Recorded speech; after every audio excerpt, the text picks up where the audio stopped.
Hello, everybody. This is Love from Above by your Sibling Spirit Guides. I'm Maureen, and this is my brother. Hey, Maureen. Hey, everyone. This is Brian. Hello, Brian. And hello, everybody. On this podcast, if you can believe it, we share daily channelings we receive from star beings, ascended masters, mythical beings who really exist, and occasionally our ancestors.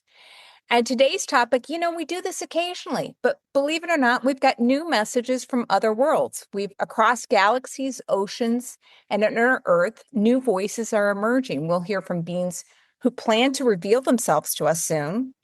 We'll discuss unique aspects of humanity you probably never considered. And of course, we'll talk about love, specifically expanding the capacity to love. So, Brian, it's just amazing, like all the different types of beings that are out there. And some you would never consider, like beings inside the earth, more water beings. Like that's surprising when you think about different types of beings, star beings or earth beings, right?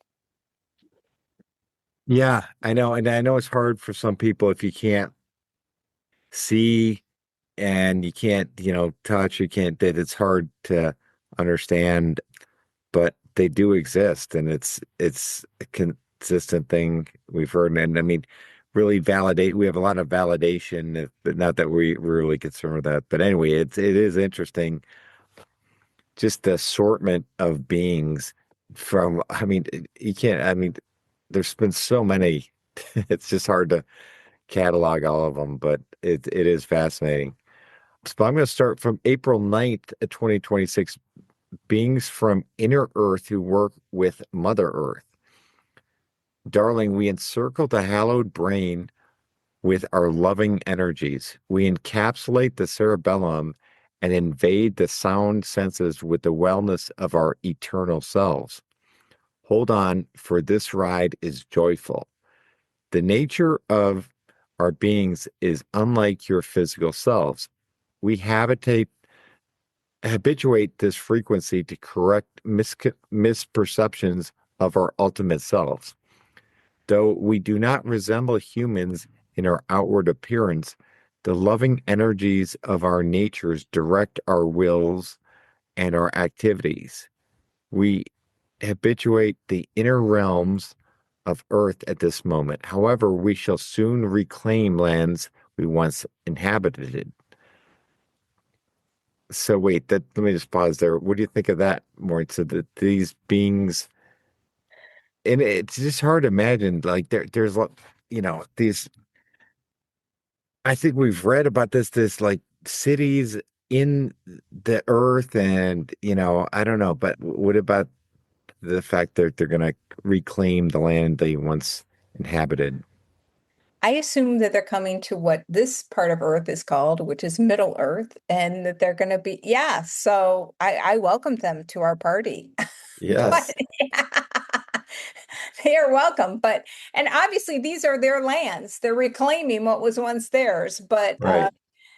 yeah, it's eye-opening. Let's just say it's eye-opening. Yeah. So, and what But does soon mean? I mean, a lot of these beings live for hundreds of years. Is soon like 100 years from now, or, I mean, because my understanding is they have longer timelines than we do. So for us, like soon would be like a couple months, a year.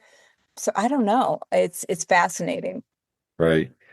But yeah, I mean, this is a good point. Then they go on to say, do not fear, darling children of the light, for we wish no harm to come to thee. The lessons we have learned on the inner planes have stilled the center of our beings.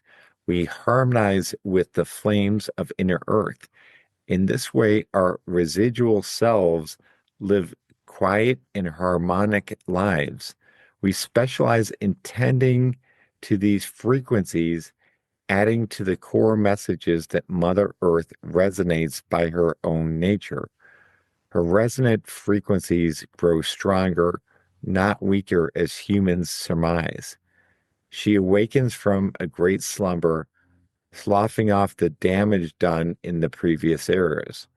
She rightfully claims the energetic forces that dwell within her, having them burst forth in pleasing ways.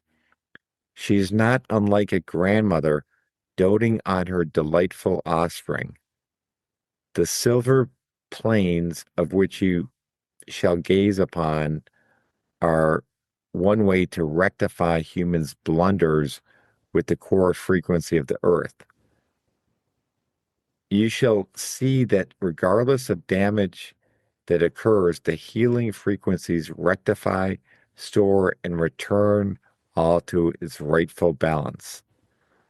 So then you speak and says it's like one of those bozo clown inflatable toys or like a little wooden toy with a balloon on the bottom. You can push it back and forth, but eventually it will return to the upright position. The wobble is momentary.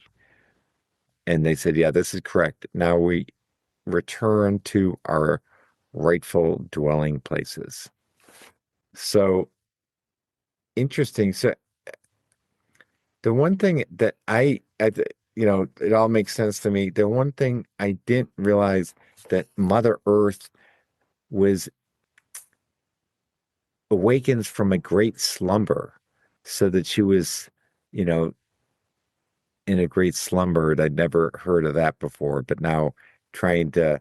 So, what's your take on this? Sort of like the manufacturing or the harmful practices towards Earth are gonna, you know, be rectified. Who knows, Brian? I mean, who knows? But yeah, I mean, I take great, I think this is very encouraging because, it says that Mother Earth is not being harmed, that which of course she's very strong. I mean, she's much stronger than anything that we can throw at her, and she's rising up, and she's, she's going to be able to heal herself. And you think about anything that can be healed, like it's amazing what can be healed and restored to balance. So I love the analogy of Bozo the clown, like this inflatable toy. Yeah, you can push it down, but it's eventually going to return to its rightful state. And I think the earth is going to return to its rightful state too. So I think that's a very hopeful message. It's interesting that these beings, that they tend the flame of inner earth. Like, again, it's fascinating. Like our knowledge base is just so limited. You know what I mean? So limited. And I feel like we're waking up and slopping up and realizing we're not alone in the universe, and also realizing the full capacity of what we're potential, our potential of humanity. Our potential is huge. So, do you agree? Yeah, yeah. And I know, remember I had something like that, that Bozo the Clown or something like that, the inflatable. So it's a good analogy to, even if it gets knocked down, it's going to be, you know, It's going to come right back up. come right back up. Yeah.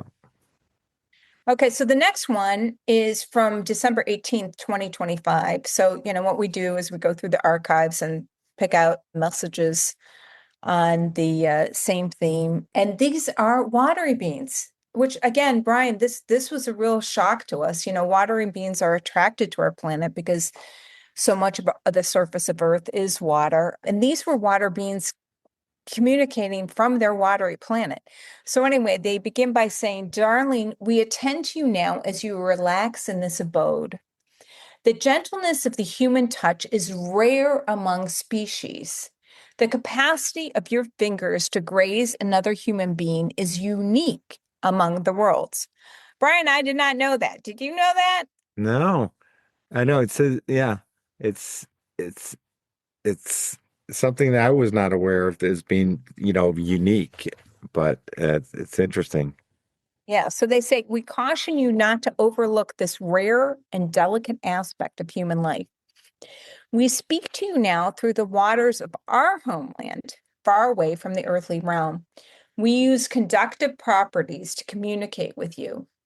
We liken ourselves to the fish in your oceans, though our bodies are substantially larger.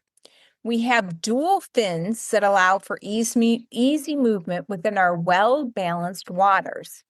We speak to earthlings as equals. We do not wish to elevate our status, for there is much that you can offer. What could this be? First, the unique perspective of your individual states as you achieve the higher frequencies necessary to communicate with beings who reside throughout the galaxies. We say, welcome to the party that has been going on in your honor, waiting for you to awaken and be entertained by one and all. Another aspect of humanity that is unique among your species is your adaptability to your native habitats. The earth and structures in which you live vary greatly depending on the climate and the region.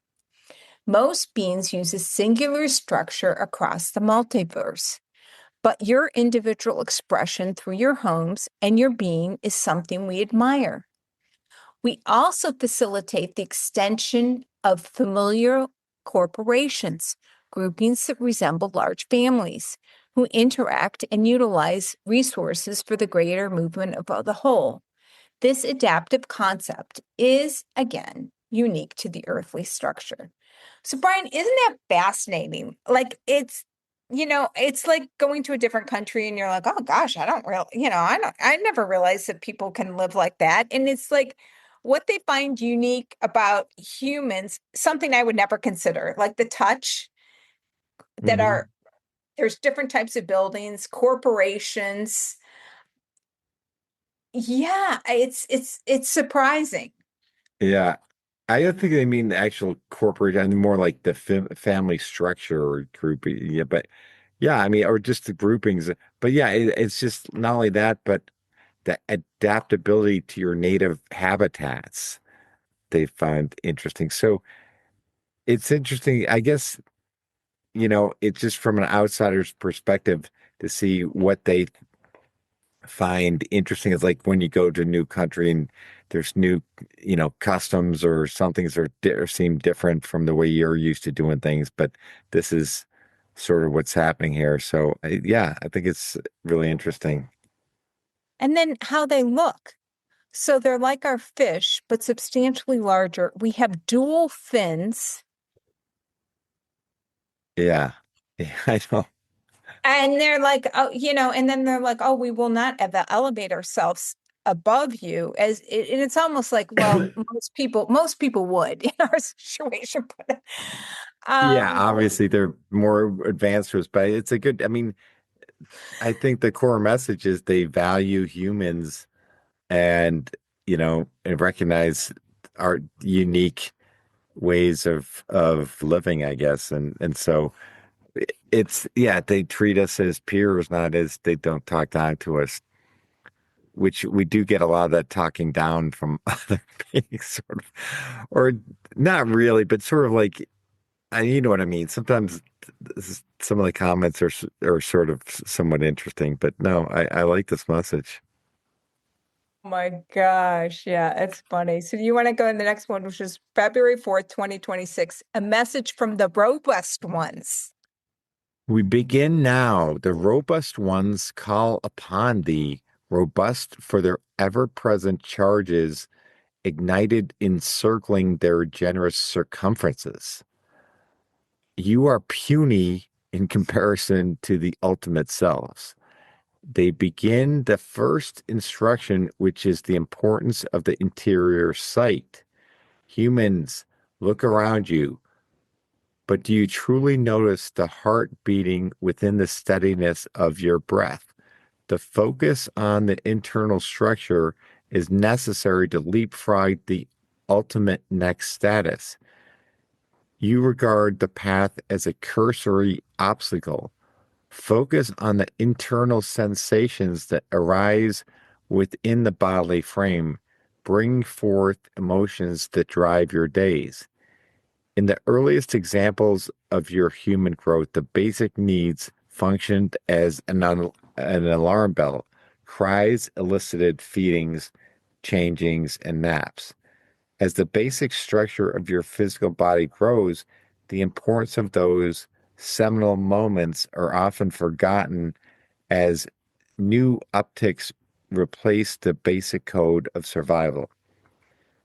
We say return to those primitive early days, for they bode well as to your sensory self, which gets stalled as you age and grow. Even the sensory self of the sensory mode of hunger is often overridden as many human beings overindulge and forget what the sensation of hunger of a hunger cry feels within the body. We continue on this fruitful journey to educate those with the desire to grasp these simple tenets. So this is exactly what you were talking about, where some like it does feel like they're talking down to us, right? Yeah. You're puny in comparison to our ultimate selves. We hope you can grasp these simple tenets. And we're grateful. Like, yeah, give us these simple tenets. We're grateful. And we do need to grasp them because you're reading this, Brian, and I'm like, oh gosh, I started to pay attention to my breath and I'm like, oh gosh, it was kind of like it was shallow, So I do need a reminder, you know? Yeah. Yeah. It is funny. It is funny how the different tone, just the tone is interesting Yeah. but it's a lot of like underhanded or slights at like, yeah, your puny selves.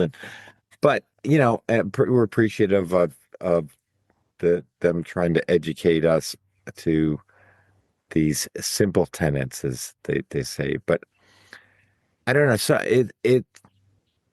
again, my simple mind is trying to understand this, but I think it's more just really getting in touch with your emotion. I mean, with your feelings and just don't overlook things. Well, I guess how would you summarize this?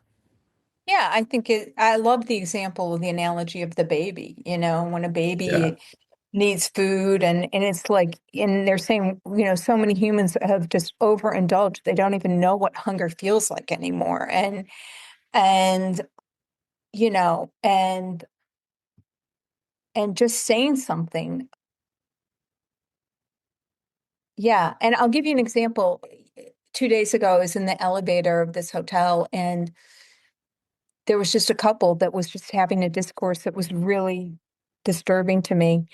And the other people on the elevator were the friends were like, oh, you probably wish you were on an elevator. And I just said, I mean, normally I would not say anything.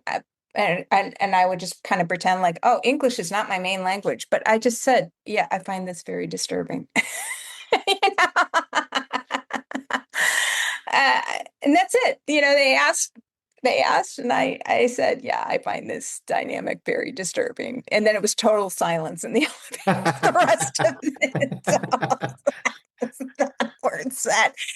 But, they asked, and I was like, yeah, this is, and it was between a married couple who'd probably been married for 50 years. And, I'm just like, this is the person you've been with for 50 years that you love, that you've created a life. Like, this is not how you treat this person. You know what I Yeah. mean? And it was done in like kind of a joking way, but it was hurtful to the husband. It was hurtful to me to watch it. So anyway, I'm glad I was like, did I do the right thing? And I was like, well, they asked. But yeah, it was ringing as an alarm bell, like baby crying. So I said something. Yeah. It's funny. Or not funny, but yeah, I'm glad you did. Yeah, I'm glad I did too. So the next one, oh my gosh, my favorite day of the year, people, Halloween 2025, a message from the wise ones. Brian, oh gosh, wouldn't you love to be the wise ones? Well, we're not ready to join this groups, but hopefully soon. We are joyfully present as you recline in near slumber. We present ourselves for the first time. Hello, darling children of this planet you call Earth. We are known as the wise ones. Our sage counsel is frequently sought in mediation rules and legislation. We admire the calm nature of many of your illuminated, illustrious peoples. We hail forth to elicit a lesson for those who wish to expand the heart, to expand the heart's loving capacity. The capacity of the heart to love can be expanded or decreased depending upon the frequency of use. Your stories reflect this. The miser versus the loving Christ embodiment. To expand the heart, this is often misconstrued in your lands. It's not a giving of yourself, for there's nothing that you have to give. You are but a vessel for the one, the all. That is a mistake that many make.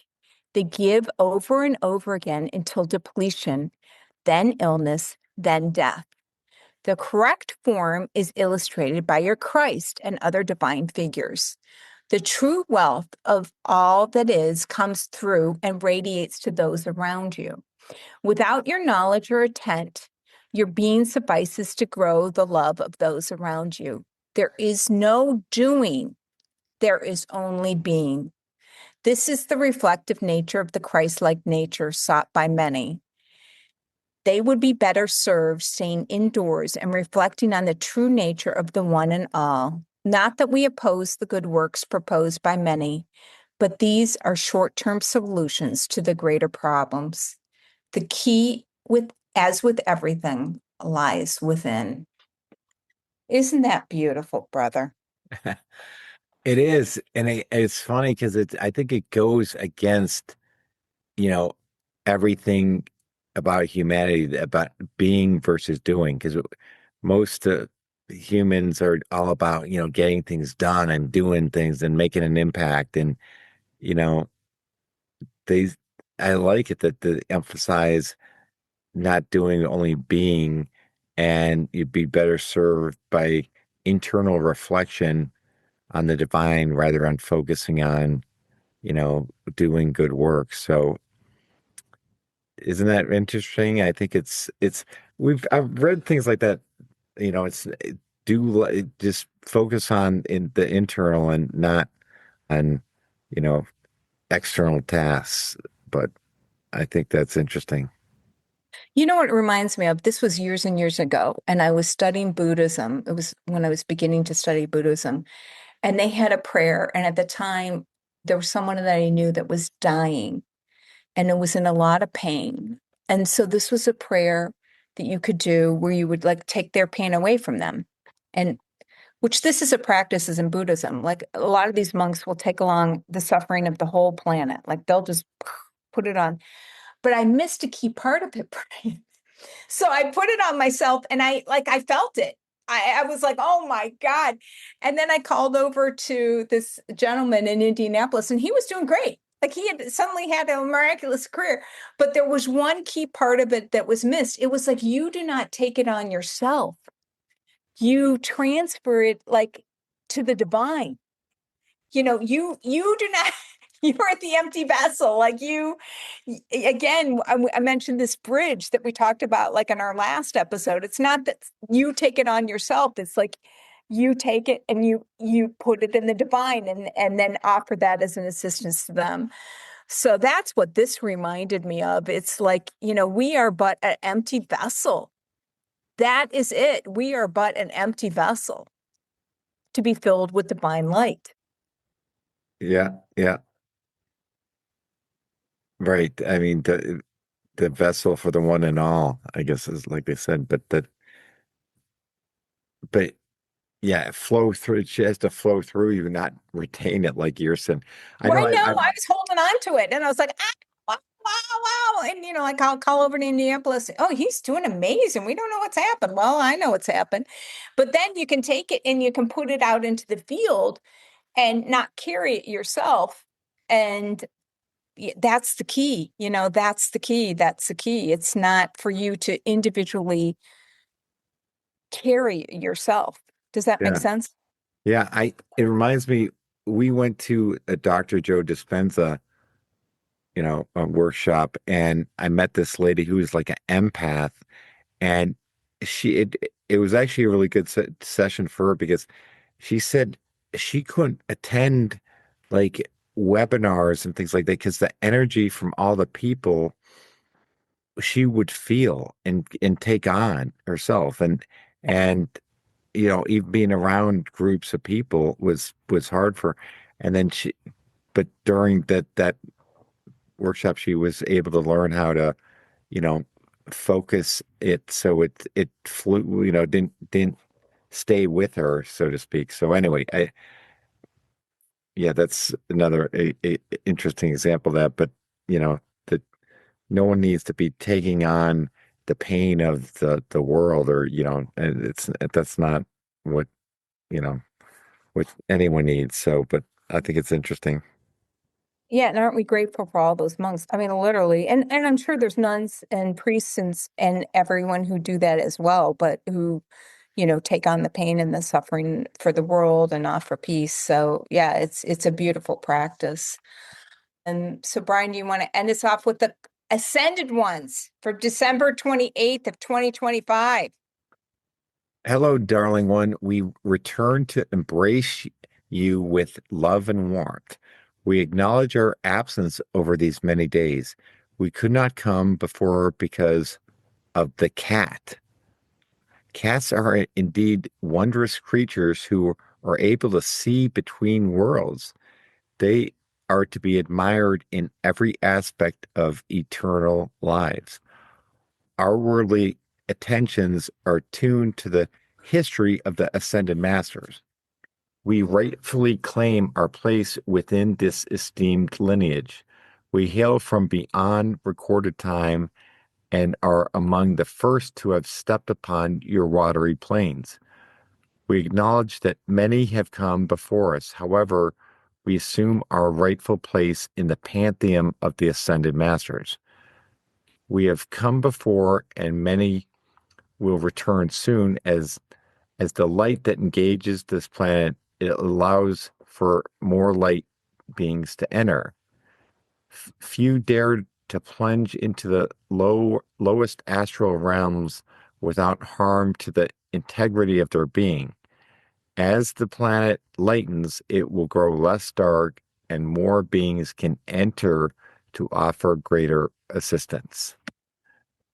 Yeah, I love the message, but let me just go back to the beginning. What do you, we could not come before because of the cat. Was that when you were watching, or My you were my with youngest Allegra? child, yeah, Yeah. my youngest child has a cat, and I was cat sitting while they were visiting in China, and it was funny because there was one day the cat was just going nuts, and I was channeling, and I was like, I have to get up because the cat is just literally going nuts, and I mean, I know I am a cat lover, and I've been, when you have a cat, they sit with their back to you and they are guarding when you're sleeping and you watch them and they're tracking something that you cannot see. Is it the same with dogs, Brian? I know you're a dog person, but cats can clearly see beyond this. And it's funny, they block the ascended ones from coming to visit me. Who knew?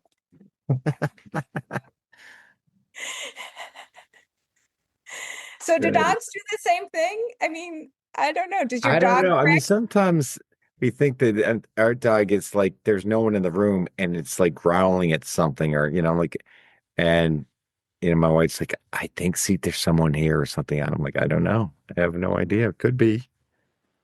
So, Yeah. But what I find most fascinating about this, and this is something that I've not read about or heard about, but it makes sense. So as more people are becoming enlightened, waking up, the planet gets lighter, and then who thought that means that more light beings can enter the planet because people don't want to come when it's so dark and they have to lower themselves into a darker realm. But when it becomes lighter, it means that more people can come to assist us. yeah, yeah, that's what's going on, everyone. So, Unless you and have a cat, and the cat might be blocking the ascended ones. Who yeah, knows? what's with the cat? Come on, the cat's got to get in line with the process. But anyway, Well, he's very protective. He is very protective. So I will give him that. So anyway, that's all for this week, and we'll be excited to talk to you all next week with a new set of archive sessions from those from above, beyond, and below. all right, bye, everyone.